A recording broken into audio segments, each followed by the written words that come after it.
तुम्हारा वक्त खत्म वेद। आवाज सुनकर वेद ने पलट कर देखा तो पीछे 9 लोग एक जैसे कपड़े और मास्क पहने खड़े थे। सबसे आगे उनका लीडर लेदर का कोट पहने खड़ा था। एक्टिंग अच्छी कर लेते हो, लेकिन यह हीरोगिरी दिखाकर तुमने बहुत बड़ी गलती की है। अब 2 जिंदगियां ऊपर सिधारने वाली हैं और उसका जिम्मेदार कोई नहीं बल्कि तुम हो गए। वेद की आंखों में जरा भी हैरानी नहीं थी, जैसे वो पहले से जानता था कि वे लोग आएंगे। वो अपना दांव लेकर तैयार था। उसने कहा, दादी और कियारा को छोड़ दो, बदले में मैं तुम्हें वो आधी तस्वीर दे दूंगा जिसमें वो कोट छुपा है।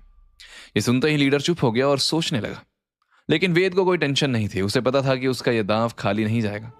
और हुआ भी कुछ ऐसा ही।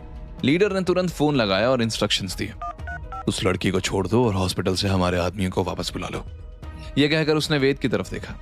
तुम लोग इतने अच्छे तो हो नहीं जो मैं यकीन करूं।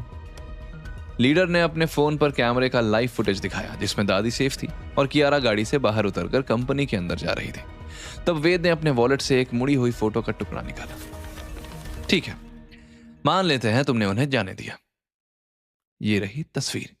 लीडर जैसे ही आगे बढ़ा, वेद ने भी तस्वीर देने के लिए हाथ बढ़ा दिया, लेकिन जैसे ही लीडर ने तस्वीर पकड़ी, वेद ने अचानक उस पर हमला कर दिया। उसने लीडर का हाथ मरोड़ा और उसे जमीन पर पटक दिया, लेकिन बाकी 9 आदमी वेद पर टूट पड़े और तस्वीर उसके हाथ से छूट गई। पर वक्त किसका मोहताज था? वेद ने 1-2 आदमियों को आसानी से ढेर कर दिया। पिछले कई सालों में उसने क्या किया ये कोई नहीं जानता, लेकिन इतना तय था कि उसने फाइटिंग बखूबी सीखी थी। उसने spin kick, elbow shot, floor slam जैसे मूव से सबको गिरा दिया। लेकिन तब तक लीडर तस्वीर लेकर गायब हो चुका था। वेद ने तुरंत कियारा को कॉल किया। कियारा ने फोन उठाया। कियारा, तुम ठीक हो? कियारा उस वक्त बोर्ड मीटिंग रूम के अंदर थी। वो गहरी सांस लेकर बोली, हाँ मैं ठीक हूं, लेकिन हमें जल्दी बात करनी होगी। इससे वेद ने राहत की सांस ली। कियारा तो सेफ थी, लेकिन दादी पर खतरा अभी टला नहीं था। वो तेजी से हॉस्पिटल की ओर भागा।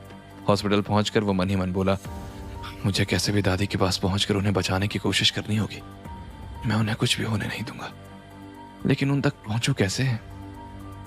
ये बॉडीगार्ड अंदर जाने नहीं देंगे। लगता है कुछ तूफान ही करना पड़ेगा। वेद ने हॉस्पिटल के पिछले रास्ते से अंदर घुसने का फैसला किया।